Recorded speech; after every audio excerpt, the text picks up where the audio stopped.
इस वीडियो में हम फोनेटिक सिंबल से रिलेटेड सभी इंपॉर्टेंट पॉइंट्स का डिस्कशन करेंगे। हम फोनेटिक साउंड्स और सिंबल्स के साथ साथ ट्रांसक्रिप्शन करना भी सीखेंगे। इस वीडियो को कंप्लीट देखने के बाद आप किसी भी वर्ड का ट्रांसक्रिप्शन कर पाएंगे और आपके एग्जाम में आने वाले सभी क्वेश्चंस को आराम से सोल्व कर पाएंगे। जिन भी एग्जाम में फोनेटिक सिंबल से क्वेश्चन पूछा जाता है, ये वीडियो उन सभी के लिए इंपॉर्टेंट है। इस वीडियो के पार्ट 2 में हम रीड के सभी प्रीवियस ईयर क्वेश्चन सोल्व करेंगे, जो लेवल 1 और लेवल 2 दोनों के लिए इंपॉर्टेंट है। फोनेटिक सिंबल्स को हम बिल्कुल ईजी लैंग्वेज में हिंदी की हेल्प से सीखेंगे। तो सबसे पहले कुछ बेसिक्स की बात कर लेते हैं। फोनेटिक सिंबल सीखने के लिए कुछ टर्म्स हमें पता होनी चाहिए, उनकी हम बात करते हैं। सबसे पहले बात करते हैं फोनेटिक्स। फोनेटिक्स होता है study of speech sounds. English में 26 लेटर्स होते हैं, लेकिन सभी लेटर्स अलग अलग वर्ड में अलग अलग तरीके से प्रोनाउंस होते हैं। तो कौन सा लेटर कौन से वर्ड में किस तरीके का साउंड देता है, इस चीज़ों के बारे में स्टडी करना, इसको हम बोलते हैं फोनेटिक्स। तो साउंड्स या फिर प्रोनाउंसिएशन के बारे में स्टडी को हम बोलते हैं फोनेटिक्स। प्रोनाउंसिएशन का मतलब होता है उच्चारण। तो इंग्लिश के सभी साउंड्स के लिए एक स्टैंडर्ड या फिर पैमाना होता है, उसको हम बोलते हैं आईपीए, इंटरनेशनल फोनेटिक अल्फाबेट। तो आईपीए में जितने भी साउंड्स हैं उसको हम बोलते हैं फोनेटिक साउंड्स। और इन सभी फोनेटिक साउंड्स को रिप्रेजेंट करने के लिए हम हेल्प लेते हैं फोनेटिक सिंबल्स की। और किसी भी वर्ड को फोनेटिक सिंबल्स के अकॉर्डिंग लिखना, उसको हम बोलते हैं फोनेटिक ट्रांसक्रिप्शन।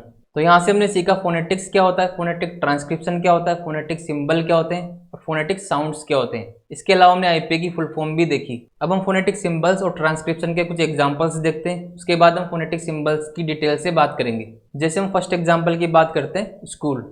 इसका प्रोनाउंसिएशन या उच्चारण क्या निकलता है, स्कूल। यहाँ पर CH कै का साउंड दे रहा है। तो किसी भी वर्ड को उसके साउंड के अकॉर्डिंग लिखना, उसको हम बोलते हैं फोनेटिक ट्रांसक्रिप्शन। और फोनेटिक ट्रांसक्रिप्शन हम साउंड के अकॉर्डिंग करते हैं, ना कि स्पेलिंग के अकॉर्डिंग। और फोनेटिक ट्रांसक्रिप्शन के लिए हम फोनेटिक सिंबल्स का यूज करते हैं, जिनकी हम डिटेल से आगे बात करेंगे।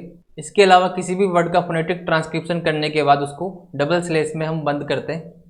फोनेटिक ट्रांसक्रिप्शन के लिए हम हिंदी की हेल्प लेंगे, जिससे फोनेटिक ट्रांसक्रिप्शन करना आसान हो जाएगा। इसके अलावा हम क्वेश्चंस में एलिमिनेशन मेथड की भी बात करेंगे कि किस तरीके से आप लिमिटेड नॉलेज के साथ भी फोनेटिक ट्रांसक्रिप्शन के क्वेश्चंस आराम से सोल्व कर सकते हैं। अब हम बिल्कुल बेसिक से बात करते हैं, फोनेटिक सिंबल्स क्या होते हैं। सबसे पहले हम देखते हैं इंग्लिश में 26 लेटर्स होते हैं, जिसमें से 5 वाउल्स होते हैं और 21 कॉन्सोनेंट्स होते हैं। लेकिन इन 26 लेटर्स से 44 साउंड्स निकलते हैं। इसके बाद ये 44 साउंड्स दो पार्ट में डिवाइड होते हैं, जिसमें 24 होते हैं कॉन्सोनेंट साउंड्स और 20 होते हैं वाउल साउंड्स। इसके बाद अगर बात करें तो वाउल साउंड दो तरीके के होते हैं। फर्स्ट होते हैं मोनोप्थोंग्स और दूसरे होते हैं डिप्थोंग्स। मोनोप्थोंग्स को हम बोलते हैं सिंगल वाउल साउंड और डिप्थोंग्स को हम बोलते हैं डबल वाउल साउंड्स। मोनोप्थोंग्स में सिर्फ एक वाउल का साउंड निकलता है और डिप्थोंग्स में डबल वाउल का साउंड निकलता है। डिप्थोंग्स को हम ग्लाइड्स भी बोलते हैं। अब हम देखते हैं 24 कॉन्सोनेंट साउंड्स और उनके सिंबल्स क्या होते हैं। कॉन्सोनेंट साउंड्स के सिंबल याद करना बहुत ईजी है। इसमें से कई सारे सिंबल्स तो आपको पहले से ही पता है। तो फर्स्ट साउंड देखते हैं प। जहाँ भी प का साउंड आएगा उसके लिए हम पी सिंबल का यूज करते हैं। तो इसका उच्चारण क्या होगा, पेन और कॉपी। इसके बाद देखते हैं ब, तो इसके लिए हम बी सिंबल का यूज करेंगे, जैसे बेक और जॉब। ट के लिए हम टी का यूज करेंगे, जैसे टी और टाइट। डी के लिए हम डे का यूज करेंगे, जैसे डे और लेडर। जब भी किसी वर्ड के एंड में आर आता है तो उसको प्रोनाउंस नहीं किया जाता।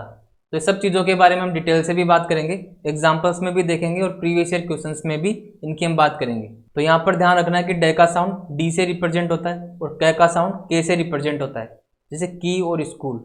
अब यहाँ पर क का साउंड दे रहा है, लेकिन यहाँ पर CH ये क का साउंड दे रहा है। तो हम साउंड की बात करेंगे, ना कि स्पेलिंग की बात करेंगे। और ग के लिए हम जी का यूज करेंगे, जैसे गेट और गोस्ट। फ के लिए हम एफ का यूज करेंगे, जैसे फेट, रफ और फोटो। स के साउंड के लिए हम एस का यूज करेंगे, जैसे सून और सिस्टर। अब हम बात करते हैं है साउंड के लिए हम एच सिंबल का यूज करते हैं, जैसे होट और होल्ड। अब हम बात करते हैं मैं साउंड के लिए हम एम का यूज करते हैं, जैसे मोर और सम। न के लिए एन का यूज करते हैं, जैसे नाइस और नव। इन सभी वर्ड्स के सही प्रोनाउंसिएशन की भी हम डिटेल से आगे बात करेंगे। सबसे पहले हम फोनेटिक सिंबल्स की बात कर लेते हैं। ल के लिए हम एल का यूज करते हैं, जैसे लाइट और फील। र के लिए हम आर के सिंबल का यूज करते हैं, जैसे राइट और रोंग। व के लिए हम डब्ल्यू का यूज करते हैं और व के लिए बी का भी यूज करते हैं। अभी हम समझते हैं कि कहाँ पर डब्ल्यू का यूज होता है और कहाँ पर वी का यूज हो रहा है। तो किसी वर्ड में अगर डब्ल्यू से व का साउंड आ रहा है या फिर किसी और लेटर से व का साउंड आ रहा है, तो उसके लिए हम डब्ल्यू का यूज करेंगे।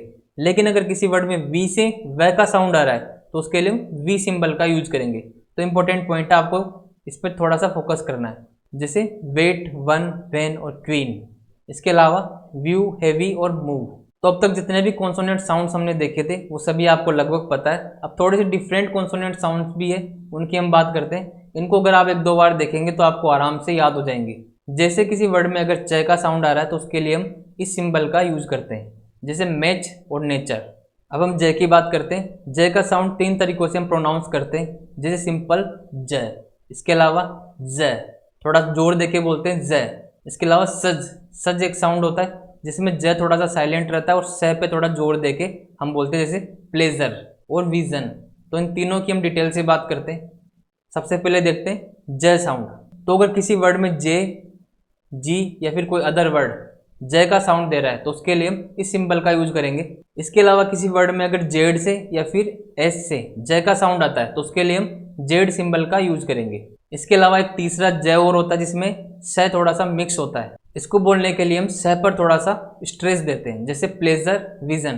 तो इसके लिए हम इस सिंबल का यूज करते हैं। इसके बाद हम बात करते हैं स। इस स के लिए हम इस सिंबल का यूज करते हैं, जैसे शिप, नेशनल। अब हम बात करते हैं द के लिए हम इस सिंबल का यूज करते हैं, उल्टा 6 करके उसको ऊपर से काट देते हैं, जैसे दिस और स्मूथ। अब हम बात करते हैं नंग। इस तरीके का अगर साउंड निकले तो उसके लिए हम इस सिंबल का यूज करते हैं, जैसे रिंग, थैंक्स। इसमें थोड़ा सा अंग का साउंड आ रहा है। ये के लिए हम जे सिंबल का यूज करते हैं, जैसे येट और यूज। अब देखते हैं थ का साउंड के लिए हम थीटा का यूज करते हैं, जैसे थिंग, ऑथर। तो ये सभी कॉन्सोनेंट साउंड की हमने बात करी। अब हम वाउल साउंड्स की बात करेंगे। 20 वाउल साउंड्स होते हैं जिसमें से 12 मोनोप्थोन्ग्स होते हैं और 8 डिप्थोन्ग्स होते हैं, ये भी आपको ध्यान रखना है। अब हम देखते हैं मोनोप्थोन्ग्स के साउंड्स और सिंबल्स कौन कौन से होते हैं। सबसे पहले हम देखते हैं ई के लिए हम बड़ी आई इस सिंबल का यूज करते हैं, जैसे किट और बिड। अब हम देखते हैं ई, बड़ा ई, इसके लिए हम आई और कोलन इस सिंबल का यूज करते हैं, या हम इसको विसर्ग भी बोल सकते हैं, जैसे फीट, सीट। जहाँ भी बड़ी ई का साउंड आएगा उसके लिए हम इस सिंबल का यूज करेंगे। ए के लिए हम ई का यूज करते हैं, जैसे बेड और हेड। ए के लिए हम इस सिंबल का यूज करते हैं जिसमें ए और ई मिक्स होता है, जैसे बेड, कैस। अब हम बात करते हैं ओ के लिए हम इस साउंड का यूज करते हैं, जैसे शाउट, हॉट। तो शॉर्ट और हॉट हम प्रोनाउंस नहीं करते, क्या प्रोनाउंस होगा, शॉर्ट और हॉट। इसके अलावा ओ को थोड़ा सा जोर देके बोलने के लिए हम इस सिंबल का यूज करते हैं, जैसे ऑल और बॉल। थोड़ा सा लंबा खींच के अगर हम ओ को प्रोनाउंस करें तो उसके लिए हम इस सिंबल का यूज करते हैं। अब हम ऊ साउंड की बात करते हैं। ऊ के लिए हम इस सिंबल का यूज करते हैं, जैसे फुट और गुड। बड़े ऊ के लिए हम इस सिंबल का यूज करते हैं, मून और रूम। और अगर किसी वर्ड में आ का साउंड आता है तो उसके लिए हम इस सिंबल का यूज करते हैं, ए के साथ कोलन या फिर विसर्ग, जैसे स्टार्ट, फादर। अब हम ए के साउंड की बात करते हैं। इंग्लिश में ए का साउंड 3 तरीके से निकलता है। तो फर्स्ट ए की बात करते हैं। जहाँ भी ए थोड़ा सा फास्ट, रैपिड प्रोनाउंस होता है उसके लिए हम इस सिंबल का यूज करते हैं, जैसे कट, बट, कम। लेकिन अगर ए को थोड़ा सा रुक कर हम प्रोनाउंस करते हैं, जैसे अबाउट, कॉमन, तो उसके लिए हम इस सिंबल का यूज करेंगे।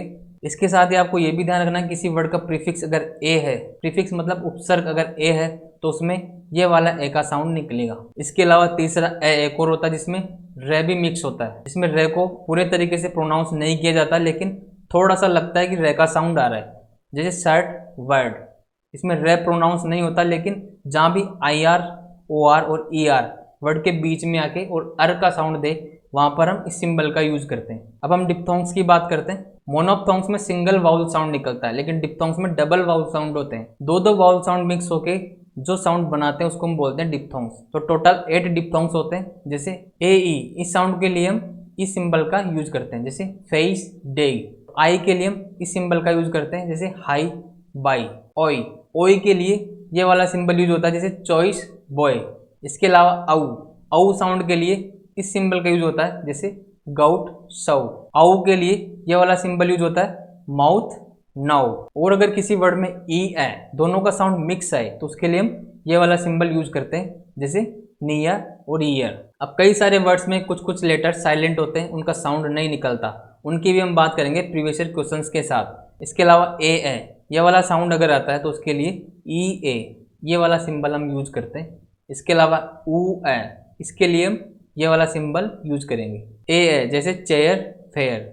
ऊ ए जैसे पुअर, टूअर। ट्रांसक्रिप्शन के कुछ एग्जांपल्स हम याद रखेंगे, उसके बाद एग्जाम में आए हुए क्वेश्चंस नेक्स्ट वीडियो में हम सोल्व करेंगे। जैसे एग्जांपल के लिए हम देखते हैं ट्रांसक्रिप्शन कैसे करते हैं। जैसे फीट, इसका साउंड क्या निकल रहा है, फीट। तो फै को हम रिप्रेजेंट करते हैं एफ से। इसके बाद बड़ी ई का साउंड निकल रहा है तो बड़ी ई के लिए इस सिंबल का यूज करते हैं। उसके बाद टे का साउंड आ रहा है टे के साउंड के लिए हम टी का यूज करते हैं, टी।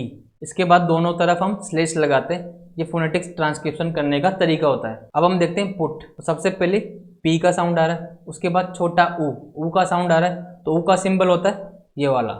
उसके बाद टी का साउंड आ रहा है, मतलब टे का साउंड आ रहा है, तो उसके लिए हम टी का यूज करेंगे और स्लेश। ये होता है पुट का ट्रांसक्रिप्शन। अब हम देखते हैं मून। मून का साउंड क्या निकल रहा है, मून।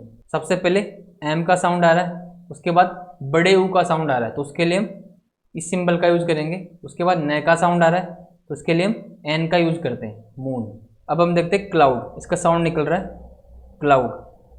तो सबसे पहले क का साउंड आ रहा है, तो उसके लिए हम के लिखेंगे। उसके बाद एल का साउंड आ रहा है, उसके बाद आउ साउंड आ रहा है, आउ साउंड के लिए हम ए और यू इस सिंबल का यूज करते हैं। उसके बाद डे का साउंड आ रहा है, तो डे के साउंड के लिए हम डी का यूज करते हैं। तो क्लाउड का फोनेटिक ट्रांसक्रिप्शन ये होगा। अब हम देखते हैं स्टूडेंट का फोनेटिक ट्रांसक्रिप्शन। तो इसका प्रोनाउंसिएशन क्या होता है, स्टूडेंट। प्रोनाउंसिएशन के अकॉर्डिंग हम फोनेटिक ट्रांसक्रिप्शन करते हैं। सबसे पहले एस का साउंड आ रहा है, उसके बाद टे का साउंड आ रहा है, उसके बाद ये का साउंड आ रहा है, तो ये के लिए हम जे सिंबल का यूज करते हैं। उसके बाद बड़े यू का साउंड आ रहा है, उसके बाद डी का साउंड आ रहा है, उसके बाद ए का साउंड आ रहा है और एन और टी, स्टूडेंट। ये होगा स्टूडेंट का फोनेटिक ट्रांसक्रिप्शन। अब हम कुछ और एग्जांपल्स की बात करते हैं, जैसे सिस्टर। सिस्टर में ये र का साउंड साइलेंट होता है, तो इसका फोनेटिक ट्रांसक्रिप्शन क्या होगा, सबसे पहले एस, उसके बाद आई का साउंड आ रहा है आई, उसके बाद एस, इसके टे का साउंड आ रहा है, उसके बाद आर का साउंड नहीं होगा, उसकी जगह पर ए का साउंड आएगा, तो उसके लिए हम इस साइन का यूज करेंगे। अब हम देखते हैं थैंक्स। सबसे पहले थे का यूज हो रहा है, तो उसके लिए हम थीटा साइन का यूज करेंगे। उसके बाद आई, बड़े ई का साउंड आ रहा है, उसके लिए हम इस सिंबल का यूज करते हैं। इसके बाद इसमें एंग का साउंड आ रहा है, तो उसके लिए हम इस सिंबल का यूज करेंगे। उसके बाद के का साउंड आ रहा है और एस का साउंड आ रहा है। अब हम देखते हैं गौ। इसका प्रोनाउंसिएशन होता है गौ, इस तरीके से। तो गौ को रिप्रेजेंट करने के लिए हम सबसे पहले ग का साउंड के लिए जी से लिखेंगे। उसके बाद औ का साउंड आ रहा है, तो औ के साउंड के लिए हम इस सिंबल का यूज करते हैं। तो गौ का फोनेटिक ट्रांसक्रिप्शन ये होगा। अब हम देखते हैं सर्व। जब भी ई आर, आई आर और ओ आर से अर का साउंड आए, तो उसके लिए तीसरे टाइप के ए का यूज करते हैं और आर साइलेंट रहता है, तो इसमें आर बोला नहीं जाएगा, लेकिन हम सिंबल दूसरा यूज करेंगे। तो इसका फोनेटिक ट्रांसक्रिप्शन क्या होगा, सबसे पहले एस का साउंड आ रहा है, उसके बाद अर का साउंड आ रहा है, तो तीसरे टाइप का ए का हम यहाँ पर यूज करेंगे। उसके बाद वे का साउंड आ रहा है। अगर इंग्लिश के किसी वर्ड में आर बीच में आता है और कॉन्सोनेंट साउंड के पहले आता है, तो वहाँ पर आर साइलेंट होता है और उसके लिए हम इस सिंबल का यूज करते हैं। लेकिन इंग्लिश के किसी वर्ड में आर अगर बीच में आता है और वाउल के पहले आता है, तो उसके लिए आर हम प्रोनाउंस करते हैं। तो ब्रेव का ट्रांसक्रिप्शन क्या होगा, बी का साउंड आता है, उसके बाद आर का साउंड आता है, उसके बाद ए, ब्रेव, इसको इस तरीके से हम प्रोनाउंस करते हैं, तो उसके लिए ए आई इस सिंबल का यूज करेंगे। उसके बाद वी साउंड आएगा, तो ब्रेव। इसका फोनेटिक ट्रांसक्रिप्शन ये होगा। अब हम देखते हैं प्लीज। सबसे पहले पी का साउंड आ रहा है, उसके बाद एल का साउंड आ रहा है, उसके बाद बड़ी ई का साउंड आ रहा है, उसके बाद एस से जे का साउंड निकल रहा है, तो उसके लिए हम जे का यूज करेंगे, प्लीज। तो ये होगा प्लीज का फोनेटिक ट्रांसक्रिप्शन। तो इस वीडियो में हमने सभी फोनेटिक सिंबल्स की बात की, इसके अलावा कुछ ट्रांसक्रिप्शन भी करके देखे। तो आपको सभी फोनेटिक सिंबल्स याद करने हैं। उसके बाद हम नेक्स्ट वीडियो में प्रीवियस ईयर क्वेश्चन सोल्व करेंगे, जिससे आपको ये पता लगेगा कि एग्जाम में किस अप्रोच के साथ आपको फोनेटिक सिंबल्स के क्वेश्चन सोल्व करने हैं। इसके अलावा कमेंट बॉक्स में अपना फीडबैक जरूर दें। Thank you.